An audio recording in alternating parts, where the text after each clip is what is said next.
Hello students, कैसे हैं आप सब। पूरी आशा करती हूँ कि स्वस्थ होंगे, मस्त होंगे। आज इस वीडियो में हम क्या करने वाले हैं, क्लास 10th का एग्रीकल्चर चैप्टर ज्योग्राफी का करने वाले हैं। इस चैप्टर के हम पहले की वीडियो में बहुत सारे टॉपिक्स क्लियर कर चुके हैं, जैसे कि एग्रीकल्चर का मीनिंग आप समझ चुके हैं, टाइप ऑफ फार्मिंग मैं करा चुकी हूँ, सीजनल क्रॉप्स समझा चुकी हूँ, और भारत में जितने भी इंपॉर्टेंट क्रॉप्स हैं वन बाय वन हम उनके क्लाइमेट कंडीशन समझ चुके हैं with the help of map. ठीक है कि कहाँ पर कितने टेम्परेचर और कितने बारिश की और कौन सी मिट्टी की जरूरत होती है किसी प्लांट को ग्रो करने के लिए। तो चाहे वो वीट है, चाहे वो राइस है, चाहे वो शुगर क्रेन है, टी है, कॉफी है, जूट है, तो एक एक करके वो हमने सारा समझ लिया है। जिसने मेरे पहले की वीडियो नहीं देखे हैं तो वो डिस्क्रिप्शन में लिंक मिल जाएगा, आप वहां से चेक कर लेना। आज हम क्या करने वाले हैं, आज हम लैंड रिफॉर्म्स क्यों जरूरी हैं और भारत सरकार ने क्या क्या लैंड रिफॉर्म्स किए हैं वो हमें पढ़ने हैं। ठीक है, देखो, why land reform are required, क्यों जरूरी है। जमीन ही तो है, मकान डालो, दुकान डालो, खेती कर डालो। नहीं बेटे, sustain development with the help of technology जरूरी है, यानी बैलेंस के साथ। ना तो जमीन का ओवर यूज करना चाहिए कि बर्डन आ जाए, और ना जमीन को वेस्ट करना चाहिए। आपको बैलेंस, फ्यूचर को भी बनाना है ना, फ्यूचर जनरेशन को भी सेव करना है, तो हमें सस्टेन डेवलप करना है with the help of technology. जब आप ऐसे करेंगे तो एग्रीकल्चर डेवलपमेंट बढ़ेगा, और अगर आप ऐसे नहीं करेंगे तो एग्रीकल्चर जो डेवलपमेंट है वो प्रॉपर नहीं हो पाएगा। समझ में आया।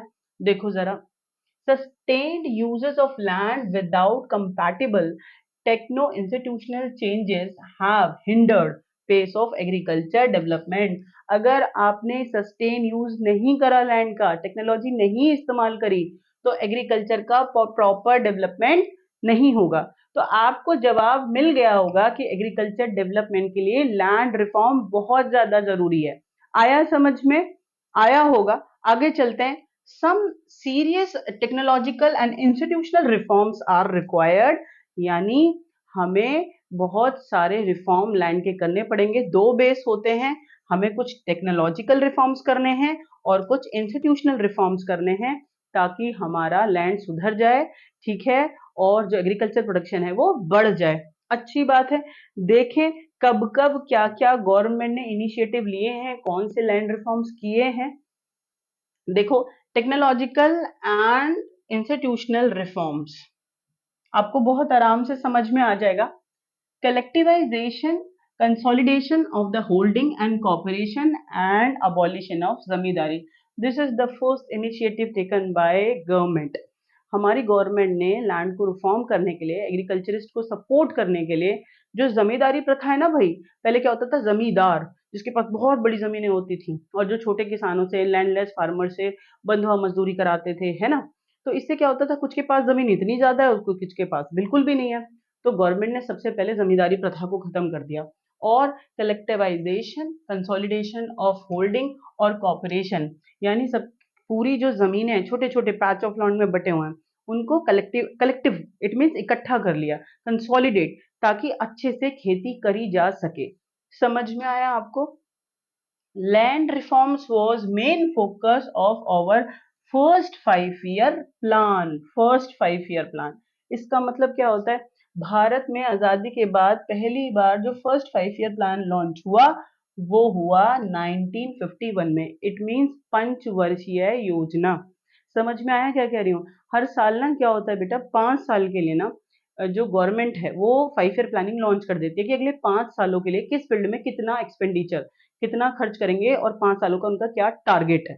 ठीक है, तो आजादी के बाद जब पहली पंचवर्षीय योजना हुई तो उसमें इंडस्ट्रीज को इंक्लूड किया गया नहीं। सेकेंड ईयर जो 5 ईयर प्लानिंग है उसमें लॉन्च किया गया था। जो फर्स्ट 5 ईयर प्लानिंग है उसमें एग्रीकल्चर को बूस्ट करने के लिए, प्रोडक्शन को बढ़ाने के लिए लैंड रिफॉर्म्स किए गए।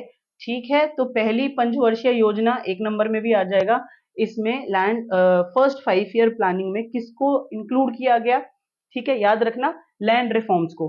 गवर्नमेंट ने पूरी कोशिश करी कि इन शुरू के 5 सालों में आजादी के बाद हमें सबसे पहले एग्रीकल्चर को बूस्ट करना है, तो लैंड रिफॉर्म को रखा गया।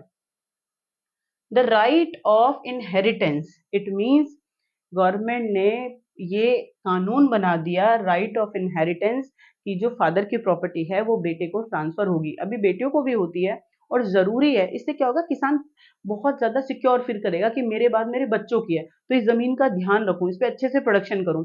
हुआ ना फायदा। तो गवर्नमेंट ने क्या करा, राइट ऑफ इनहेरिटेंस कर दिया कि बाप की जमीन बेटे के को ट्रांसफर हो जाएगी। 1960 to 70s, the Green Revolution use package of technology. 1960s और 70s में जमकर ग्रीन रेवोल्यूशन को अपनाया गया, हरित क्रांति, यानी कि गवर्नमेंट ने एक टारगेट सेट कर लिया, जो सीरियल्स हैं वीट और राइस, इसका प्रोडक्शन बढ़ाना है with the help of modernisation. Fertiliser use करने हैं, HYV शीड्स यूज करने हैं, इंसेक्टिसाइड यूज करने हैं, पेस्टिसाइड यूज करने हैं। हमें हरित क्रांति यानी हमें अपने गेहूं चावल का प्रोडक्शन बहुत ज्यादा बढ़ाना है।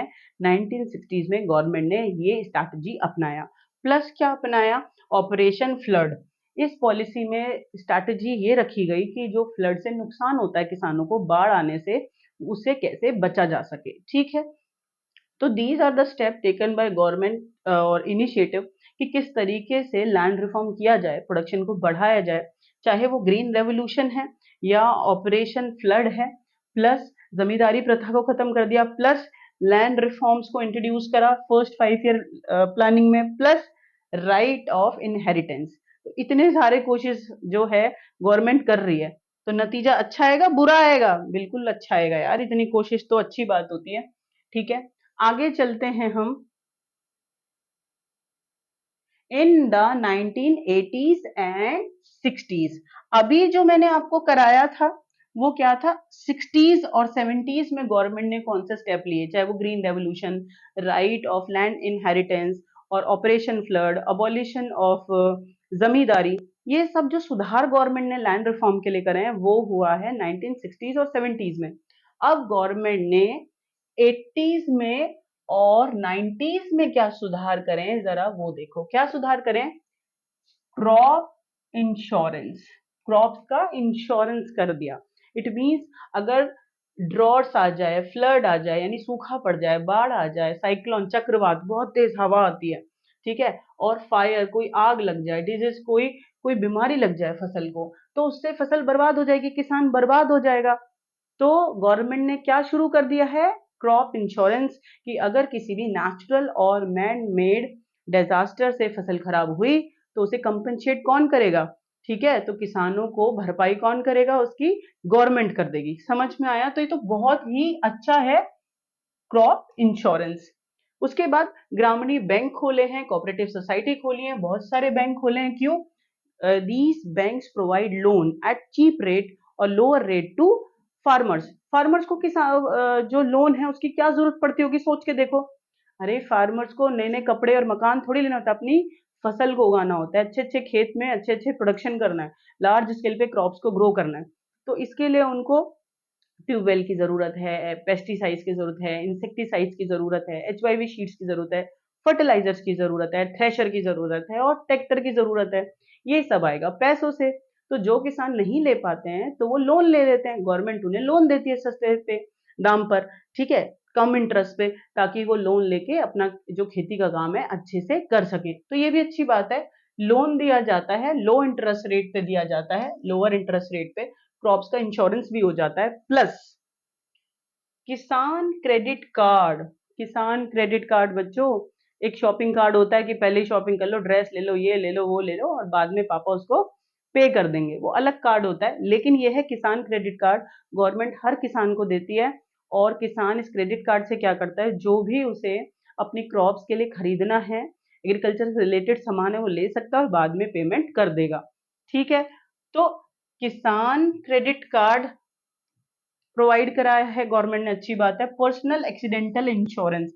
पर्सनल एक्सीडेंटल इंश्योरेंस का मतलब क्या होता है, हर किसान का एक्सीडेंटल इंश्योरेंस हुआ है, गवर्नमेंट कराती है कि अगर किसान की मृत्यु हो जाए, ठीक है, तो उसकी फैमिली क्या हो जाए, अंडर डेंजर ना आ जाए, खतरे में ना आ जाए, भाई किसान ही तो पूरे परिवार को पाल रहा होता है।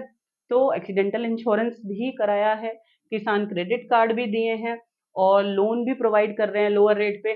प्लस क्या कर रहे हैं, और क्रॉप इंश्योरेंस भी है, अगर कोई भी नेचुरल डिजास्टर आ रहा है तो उसकी वजह से फसल खराब हो रही है तो गवर्नमेंट उसको कंपनसेट करेगी। समझ में आ गया आपको? Special weather bulletin, it means, special weather bulletin का मतलब होता है न्यूज।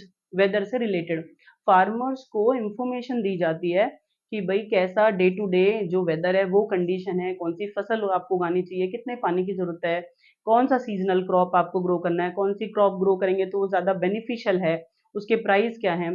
तो जब ये सारी इंफॉर्मेशन फार्मर्स को देंगे तो इट इज बेनिफिशियल, प्रोडक्शन घटेगा या बढ़ेगा, किसान अवेयर हो जाएगा, बढ़ेगा। समझ में आया? तो इंफॉर्मेशन दी जाती है, वेदर बुलेटिन चलाया जाता है, रेडियो है, टेलीविजन इसके सोर्स हैं, प्लस लोन प्रोवाइड कराए जाते हैं, प्लस क्रॉप इंश्योरेंस होते हैं, प्लस किसान credit card, plus personal accidental insurance.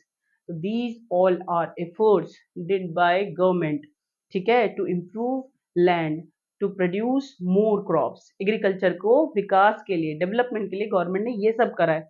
अच्छा करा या बुरा करा? बिल्कुल अच्छा करा, हर जगह गवर्नमेंट गलत नहीं होती। समझ में आया? तो आपको ये बहुत अच्छे से समझ में आया होगा, ठीक है। अभी हम क्या कर रहे हैं, एक और स्टेप आपको बताती हूँ कि गवर्नमेंट क्या करती है खेती को सुधारने के लिए, लैंड को सुधारने के लिए। Announce minimum support price. क्या होता है minimum support price? Government minimum support price announce कर देती है कि इतने प्राइस पे फार्मर से फसल खरीद ली जाएगी। अब इससे क्या होता है, फार्मर को श्योरिटी हो जाती है कि भाई उसे बार्गेनिंग नहीं करनी पड़ेगी कि जितने में उसने अपनी फसल तैयार करी उससे कम अगर कोई लैंडलॉर्ड कहे मैं तो कम में लूंगा और फिर उसके पास कोई साधन ना हो, उसे बेचना पड़ेगा, उसका तो नुकसान हो जाएगा। तो गवर्नमेंट इस चीज से बचाने के लिए, फार्मर्स के फायदे के लिए क्या करती है, एनुअली हर साल मिनिमम सपोर्ट प्राइस हर क्रॉप का फिक्स कर देती है कि इतने मिनिमम सपोर्ट प्राइस पे आपकी फसल बिकेगी। इससे ज्यादा बिक रही है, कोई ले रहा है तो बहुत अच्छी बात है, इतना तो आपको मिलेगा, इससे कम नहीं मिलेगा। समझ में आ गया आपको? बहुत बहुत ही अच्छी बात है। इसके बाद आप देखो, what do you mean by Bhoodan और ग्रामदान? आप ये नाम याद रखेंगे, विनोबा भावे। ठीक है, जो विनोबा भावे हैं वो ना गांधी जी को बहुत मानते थे, ठीक है, और बहुत हिस्टोरिकल पर्सनालिटी है, इन्होंने सत्याग्रह में बहुत पार्टिसिपेट करा है गांधी जी के साथ आजादी में। हाँ, एक बार आंध्र प्रदेश में, कब, क्या, कहाँ पर? आंध्र प्रदेश में, जगह का नाम है पूचमपल्ली। पूचमपल्ली में ये किसानों को भाषण दे रहे थे, लेक्चर दे रहे थे। तो कुछ किसानों ने इनसे रिक्वेस्ट करा कि भाई हमारे पास जमीन नहीं है, हमें ना आप जमीन दिलवा दो थोड़ी सी, तो हम अपनी फैमिली के साथ अच्छे से सरवाइव कर लेंगे, उसके ऊपर क्रॉप्स को ग्रो कर लेंगे। अब जो विनोबा भावे हैं उन्होंने कहा एट अ टाइम तो मैं आपको प्रोसेस जो है नहीं करा सकता, मैं आपको प्रॉमिस नहीं कर रहा कि मैं, हाँ, मैं जमीन दे ही दूंगा। हाँ, मैं आपकी बात सरकार तक पहुंचा दूंगा। लेकिन देखो कई लोगों में होता है करेज। अब दूसरा नाम आपको याद रखना है, श्री श्री रामचंद्र। क्या नाम है? श्री रामचंद्र। ये जो श्री रामचंद्र है ना रेड्डी, ये आप याद रख लेना। इन्होंने 80 एकड़ अपनी जमीन किसानों को दे दी, 80 गांव वालों को दे दी, फैमिलीज को जो लैंडलेस थे, उनके पास कोई जमीन नहीं थी। आया, यहां से ये प्रथा चली कि जमीन को दान दिया जा सकता है, और इसे हम क्या कहते हैं? This system be known as Bhoodan. समझ में आया आपको? बहुत अच्छे से आया होगा कि विनोबा भावे जो नाम है, ये जब अपना भाषण दे रहे थे, कहाँ पर? आंध्र प्रदेश में। गांव वालों को तो उन्होंने जमीन मांगी, तो उन्होंने एट अ टाइम प्रॉमिस नहीं करा। लेकिन जो श्री रामचंद्र हैं, इन्होंने कहा कि मैं अपनी 80 एकड़ जमीन 80 लैंडलेस फार्मर्स को दे रहा हूँ, तो उन्होंने दान दे दिया, तो इसे हम कहते हैं भूदान। एक होता है बेटी का दान, एक फूड का दान, गाय का दान, ठीक है, कपड़ों का दान, और ये हुआ भूदान। भू माने जमीन, जमीन का दान। ठीक है, आगे चलते हैं। कुछ जमींदारों ने पूरे पूरे गांव ही दे दिए बसाने के लिए, ठीक है, लैंडलेस। जो लोगों के पास जमीन नहीं है, जमींदारों के पास तो बहुत जमीनें होती हैं, तो जो अच्छे जिम्मेदार हैं उन्होंने क्या करा, बहुत सारी जमीन लैंडलेस फार्मर्स को दी कि आप यहाँ सेटल हो जाओ, गांव में रहो भी और खेती भी करो। तो पूरे पूरे गांव को जब दान में दे दिया गया तो वो हुआ ग्राम दान। समझ आया? तो भूदान, ग्रामदान, ये जो आंदोलन है ये विनोबा भावे ने चलाया, पूरे भारत में चलाया। और इस भूदान और ग्रामदान आंदोलन को हम क्या कहते हैं? Blood less revolution. हम इसको ब्लड लेस रेवोल्यूशन, क्रांति है। विनोबा भावे ने पूरे देश में इस चीज को जोर से क्या करा, प्रचार करा, कैंपेनिंग करी कि हमें भूदान करना है, हमें ग्रामदान करना है। जिनके पास ज्यादा जमीनें हैं वो क्या करें, वो दूसरों को दान दे, जिनके पास जमीनें नहीं है, तो इससे बहुत अच्छा हो जाएगा। ठीक है, और इस ऐसी क्रांति जब उन्होंने करी है तो इसमें कोई खून खराब हुआ है? वो तो अपनी बात कह रहे हैं, लोगों को समझा रहे हैं, और जिन्हें समझ में आ रही है तो अच्छी बात है। ठीक है, तो ये एक ब्लड लेस रेवोल्यूशन है। भूदान ग्रामदान किसने चलाया? विनोबा भावे ने चलाया। ठीक है, आपको याद रख लेना चाहिए, छोटी सी इंफॉर्मेशन है। तो ठीक है, अभी इससे आगे का जो चैप्टर है छोटा सा रह गया है, ग्लोबल इम्पैक्ट रह गए हैं, फूड सिक्योरिटी और रह गया है, वो मैं आपको नेक्स्ट वीडियो में कराऊंगी। तब तक के लिए आप खुश रहो, पढ़ते रहो, मस्त रहो और व्यस्त तो बहुत ज्यादा रहो। ठीक है।